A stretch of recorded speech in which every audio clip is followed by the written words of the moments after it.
Living under the same roof as my mother-in-law has created a rift in what was once a blissful marriage.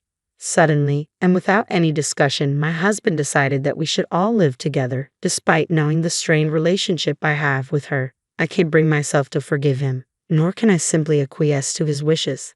I'm considering leaving this household on my own terms. My name is Sarah, and I'm 28 years old. I've been married to Jake for nearly 3 years now. We first met at a social gathering, dated for 2 years, and then tied the knot. We immediately connected due to our shared hobbies, and soon after, we found ourselves married. However, there's one persistent issue. My husband consistently prioritizes his mother over me. Raised in a single-parent home after his parents' divorce, he's deeply influenced by his mother's opinions, viewing them as infallible. Just recently, as we were preparing to leave for an outing, my husband unexpectedly interrupted our plans. "Sorry, Sarah. Mom just messaged me. She wants to go shopping. Come along with us." "Wait, what? We were supposed to go buy new dishes today." "Sorry, Mom really insisted," he pleaded. "I don't care. We've had this planned for a week," I protested. "But you can pick out dishes by yourself, can't you? Mom can't shop without me. Even so, isn't it strange to put your mom first like this?" "Sorry again. Can you stop fussing? Just go by yourself, Sarah," he said, hurrying out the door. What the heck was that? We had plans first, and he prioritizes his mom today? I can't believe it. In the end, I went out alone, feeling completely deflated. As I wandered through the stores by myself, a text from my mother-in-law flashed on my phone. It was a photo of a tempting cake with a message. "Jake treated me." I couldn't help but let out an exasperated sigh. My mother-in-law has never been fond of me, often sending deliberate photos of her and Jake looking happy together to unsettle me. That day, her texts were relentless, adding to my mounting irritation. Jake is an amazing husband when his mother isn't involved, but whenever she intrudes, frustration ensues. I've never appreciated how she constantly undermines our relationship. Reflecting on it now, she may have been antagonizing me even before we married. During our engagement announcement at her house, she scrutinized me from head to toe. "Sarah, where did you get that dress?" Just something I found at a department store sale," I replied tentatively. "Sorry, but it looks rather shabby. It doesn't suit my son at all," she retorted sharply. "Excuse me," I stammered, taken aback by her directness. Ignoring my surprise, she continued her critique without hesitation. "Also, your manners are lacking. You didn't even say thank you when I served you tea." "Oh, I apologize. I was so nervous I forgot," I replied, feeling flustered. Jake didn't intervene to stop his mother's sarcastic remarks. Instead, he chuckled and said, "Mom, you're tough." I knew he treasured his mother deeply, having grown up in a single-parent household, but in that moment, I wished he would have defended me at least a little from her relentless criticism. Looking back, I should have reconsidered the marriage then. Those doubts began to consume my thoughts daily. Then one day, during a break at work, I noticed several missed calls from Jake on my phone. I called him back immediately, and after a few rings, he picked up. "Jake, is that you?" I answered the call. "Sarah, something awful has happened," Jake replied urgently. "What? What happened?" I asked, alarmed. "Mom collapsed," he said tersely. "What? Your mom collapsed?" I exclaimed, shocked by the news. "Yes, I need you to leave work and come to her house right away," Jake insisted. "What?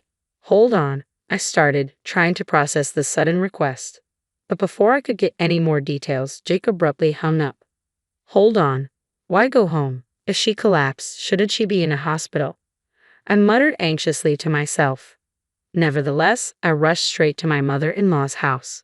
Upon arrival, I found my mother-in-law peacefully snoring in the living room. "You're late. Why didn't you come earlier?" Jake scolded me, his brows furrowed, speaking in a hushed tone. Feeling a bit taken aback, I replied, "Jake, there are train schedules. I came as quickly as I could after hearing she collapsed." "Ha! Aren't you worried about my mother? She just managed to fall asleep." "Well, what do you want me to say?" Jake responded dismissively. Growing increasingly frustrated with Jake's lack of concern, I asked him, "Hey, is it okay to leave your mother at home? Shouldn't we take her to the hospital?" "She's fine. I gave her a pain relief patch," Jake replied calmly. "A pain relief patch?" "Jake, she said she collapsed. She fell and hurt her back and couldn't apply it herself, so she called me," I explained. "Wait a minute. You said your mom collapsed, so she just fell and hurt her back, that's all. I questioned, feeling puzzled by the discrepancy. What's with that tone? Jake snapped angrily, his face turning red. You're making it sound like my mom is exaggerating. Well, it's just a minor fall, right? When you say someone collapsed, it sounds serious, I reasoned. Don't jump to conclusions. Don't blame me for that. I shouldn't have had to leave work early for this. How could you say that? Look at her, she can't even get up right now, Jake defended. I don't care. There's nothing I can do here. Did you really need to call me? I had to make up an excuse to leave work during our busiest season, and you made it sound like an emergency. I vented my frustration. Jake sighed, looking annoyed. You know, Sarah, you don't seem to care about my mom at all. Every time I bring her up, you get this sour look on your face. It's really rude as a wife. Hey, what are you trying to blame me for now? No, that's not the point. A normal wife would care for her husband's mother, right? I don't sense any intention of that from you, Sarah, Jake confronted me. Come on, I've told you countless times, your mother has disliked me from day one. She's always picking on me. How can you expect me to want to take care of her? I retorted. What are you implying? She intentionally contacted you on a day we had plans. It's obviously deliberate, Jake argued. My mom is tough on you, Sarah, because she doesn't see you as a worthy daughter-in-law, Jake asserted. What? Seriously? How can he think like that?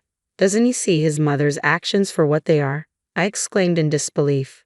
Despite our continued arguing, we made no progress. Soon after, my mother-in-law woke up and turned her attention to me. Sarah, it's so heartless of you not to be concerned when I've fallen, she complained. No, I rushed over here because I was worried. But you seem to be okay now, I defended. Excuse me, how can you say that? I fell and hurt my back, she insisted. But it was just a fall, right? Calling it a collapse seems a bit exaggerated, I responded. Oh, stop with your complaints. This is why I can't stand sarcastic women. I should never have approved of you marrying Jake, she snapped. Her words stung more with anger than sadness. I wanted to leave as soon as possible, so I swiftly exited my in-laws' house. Later, checking my phone, I found a text from Jake. I'm worried about Mom, so I'm going to stay here for a while. Instead of worrying about me, he's still fussing over his mother at a time like this, I muttered, feeling thoroughly disgusted. I didn't bother replying and simply went to bed. He didn't return home for quite some time after that. A week later, just as I was enjoying some rare solitude, Jake's call interrupted my peace. Could this be an apology call? I hadn't reached out to him at all, and perhaps Jake had finally realized his mistakes. I wondered hopefully. With those thoughts in mind, I answered the phone, only to be greeted unexpectedly by Jake's voice. Hey Sarah, is that you? It's been a while. What's up? Jake's voice came through the phone. Well, I've been talking to Mom and thought I should fill you in, he said. Huh? Talked about what? I replied, puzzled. Mom is going to move in with us at our place, Jake announced. What? I exclaimed, caught completely off guard. My mind raced, trying to process the sudden news and control my emotions. I managed to find my voice. Wait, living together? You mean she's moving in? Yeah, after her fall, we're worried something else might happen, so we thought it would be best if she moved in with us, Jake explained. Wait a second, you're joking, right? I can't live with her, I protested. What do you mean you can't? Don't you care about Mom? Jake asked, sounding confused. It's not about that. How many times do I have to explain? I know I'll be mistreated if she lives with us, Jake. You understand that, don't you? Are you bringing this up again? Anyway, it's decided. I've already sent her things over and they'll be there by tomorrow. Can you take care of it? Jake interrupted. What? Wait, that's not. I started to protest. Well, make sure to handle it, Jake cut me off, ending the call abruptly. My frustration towards Jake boiled over. He had gone ahead with this plan without consulting me. This couldn't be a joke. Why was I being excluded from this decision? There was no way I could agree to live with her. With determination, I decided to leave this house. I immediately began packing my belongings, driven by a need to escape Jake's selfishness and my mother-in-law's intrusion. At this point, leaving seemed like the only option left to me. The next day, the intercom buzzed, announcing the arrival of a large shipment of my mother-in-law's belongings. Just as the delivery settled in, Jake's call came through. Hello, Sarah. Is that you? I'm a bit busy right now, I replied tersely. Are you still upset about yesterday? Jake asked cautiously. I'm not upset, or rather, I don't care anymore, I responded coldly. Good, that's a relief then, Jake sighed. Struggling to contain my irritation towards my inconsiderate husband, he continued. By the way, the shipment I sent yesterday has already arrived. It's here, and I'd just finished sending my things to my parents' house, Jake informed me. Ha, your parents' house? I questioned, caught off guard. I'm going back to my parents. If you want to live with your mom, go ahead and do it yourself, I explained, feeling resolute. Come on, you're joking, right? What's all this nonsense? Jake protested, sounding bewildered. Nonsense? I'm serious. Making decisions about living together without discussing it is unacceptable, and because of that, I've made my choice, I asserted firmly. If you're gone, Jake, who will take care of the house? We're not children. We can handle it ourselves.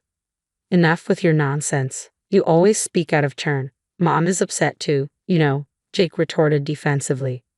Let her be upset if she wants. I stand by my decision, I replied firmly, unwavering in my resolve. My husband's response was more explosive than I had anticipated.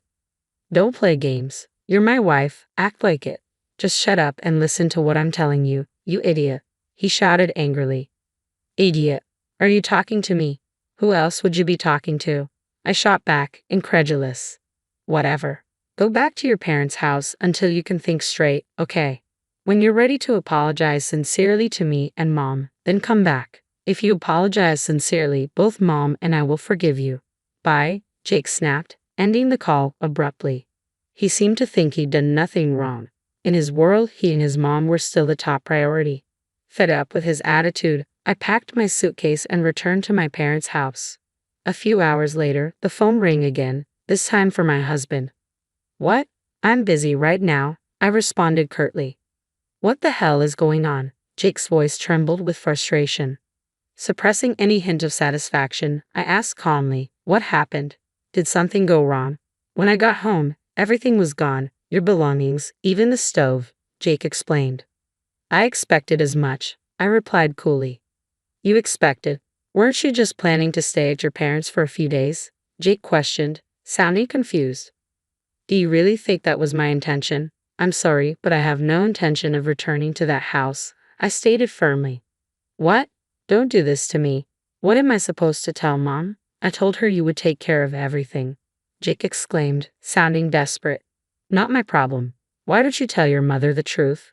I messed up, I upset my wife, and now she's left me, I retorted sharply. How could I say that? Just come back now. Don't make decisions on your own, Jake pleaded. Don't act on my own. You were the one who decided your mom would move in without consulting your wife. Don't try to shift the blame now, I countered firmly. Oh, Jake faltered over the phone. As I unleashed my pent-up frustration at Jake, who had always belittled and mocked me along with his mother, I realized forgiveness was beyond reach. It was time to address all the grievances I had harbored. Jake, what do you take me for? I'm not your servant or your mother's plaything. Not everything you do is acceptable, I exclaimed. Hey, Sarah, please calm down, Jake responded, trying to diffuse the tension. Shut up. You've never truly listened to me. I can't just go along with whatever you say anymore. I refuse to take care of you or your mother. I'd rather be single than live like that, I declared firmly. Don't say that. I don't want a divorce, Jake pleaded. I couldn't care less about what you want. I'm tired of being pushed around by you both. Figure it out yourselves. I'm done. Don't ever interfere in my life again. You and your mother can go to hell together, you two-faced duo, I snapped angrily. Wait, Sarah, Jake called out desperately. Ignoring Jake's calls, I hung up the phone in a fit of rage. I went straight to the lawyer's office and filed for divorce. It took some time, but eventually the divorce was finalized. After I left, it seemed Jake reluctantly began living with his mother alone. Without someone to handle the household chores, they started arguing, straining their once close relationship. As for me, after the divorce, I decided to move out of the family home. I rented an apartment close to my workplace and focused even more on my career. This dedication paid off, as I was soon offered a promotion and a corresponding salary increase. I now find deep satisfaction in my work. I'm truly relieved to have cut ties with that mother and son duo. From now on, I am determined to live life on my own terms for myself.